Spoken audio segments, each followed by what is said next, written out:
آج ہم ایک بہت ہی دلچسپ اور سچ پوچھیں تو ایک چونکا دینے والے جیو پولیٹیکل بیانیے کا جائزہ لیں گے۔ یہ تجزیہ حال ہی میں کافی وائرل ہوا ہے اور یہ عالمی طاقت کے توازن میں ایک بہت بڑی تبدیلی کی طرف اشارہ کرتا ہے۔ آئیے اس کی گہرائی میں چلتے ہیں اور دیکھتے ہیں کہ اس میں کیا دلائل دیے گئے ہیں۔ یہ بات سننے میں ہی کتنی ڈرامائی لگتی ہے نا؟ مطلب یہ ایک ایسی کہانی کا آغاز ہے جس میں ایک سپر پاور کے اچانک اور شدید زوال کی تصویر کشی کی گئی ہے۔ تو چلیں دیکھتے ہیں کہ یہ بیانیہ اس نتیجے پر آخر پہنچا کیسے ہے۔ تو یہ سارا معاملہ شروع کہاں سے ہوتا ہے؟ اس کہانی کا جو پہلا باب ہے وہ خود ایک سوالیہ نشان ہے۔ کیا امریکہ کے اپنے ہی قریبی ترین اتحادیوں نے بغاوت کر دی؟ آئیے اس دعوے کو سمجھتے ہیں۔ اس تجزیے میں جو بات بتائی جا رہی ہے وہ یہ ہے کہ نیٹو کے جو سب سے اہم ممالک ہیں فرانس، اٹلی اور اسپین، انہوں نے ایک بہت بڑا قدم اٹھایا۔ انہوں نے مشرق وسطیٰ میں امریکی فوجی کارروائیوں کے لیے ایک اہم سپلائی روٹ کو آپ کہہ لیں کہ مکمل طور پر بند کر دیا۔ یہ ایک بہت بڑا اسٹریٹجک دھچکا تھا۔ لیکن کہانی یہیں ختم نہیں ہوتی۔ یہ جو مبینہ بغاوت ہے اسے صرف ایک الگ تھلگ واقعہ نہیں سمجھا جا رہا، بلکہ اس بیانیے کے مطابق یہ ایک بہت بڑی اسٹریٹجک ناکامی کا صرف ایک اشارہ ہے۔ اور یہ اس تجزیے کی آپ کہہ لیں سب سے مرکزی دلیل ہے۔ یہاں دیکھیں کہ امریکی عزائم میں کتنی بڑی تبدیلی آئی ہے۔ پہلے ان کا مقصد تھا ایران میں حکومت بدلنا، اور اب ان کی ساری توجہ صرف آبنائے ہرمز کو دوبارہ کھلوانے پر ہے، یعنی مقصد بہت چھوٹا ہو گیا ہے۔ 186 یہ صرف ایک نمبر نہیں ہے۔ اس تجزیے کے مطابق یہ ان امریکی ڈرونز کی تعداد ہے جنہیں مار گرایا گیا ہے، اور اسے امریکی فوجی طاقت میں ایک واضح دراڑ کے طور پر پیش کیا جا رہا ہے۔ اور شاید اس بیانیے کا سب سے حیران کن دعویٰ یہی ہے کہ وہ امریکی فوجی ٹیکنالوجی جسے کل تک کوئی چھو بھی نہیں سکتا تھا، اب وہ بھی محفوظ نہیں رہی۔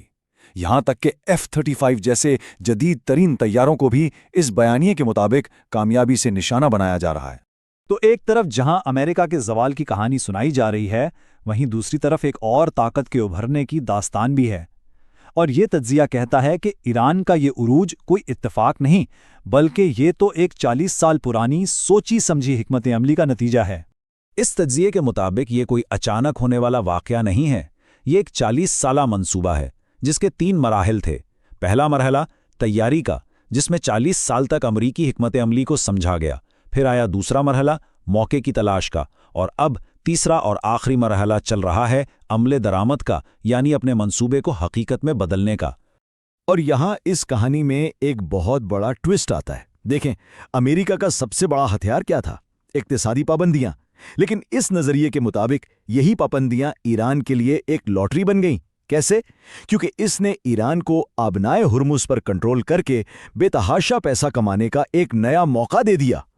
تو اس تجزیے میں یہ کہا جا رہا ہے کہ ایران اب اپنی اسی نئی طاقت کو استعمال کر رہا ہے۔ وہ خلیجی ممالک کو ایک سیدھا پیغام دے رہا ہے، امریکی اڈے ختم کر دیں تو آپ محفوظ رہیں گے۔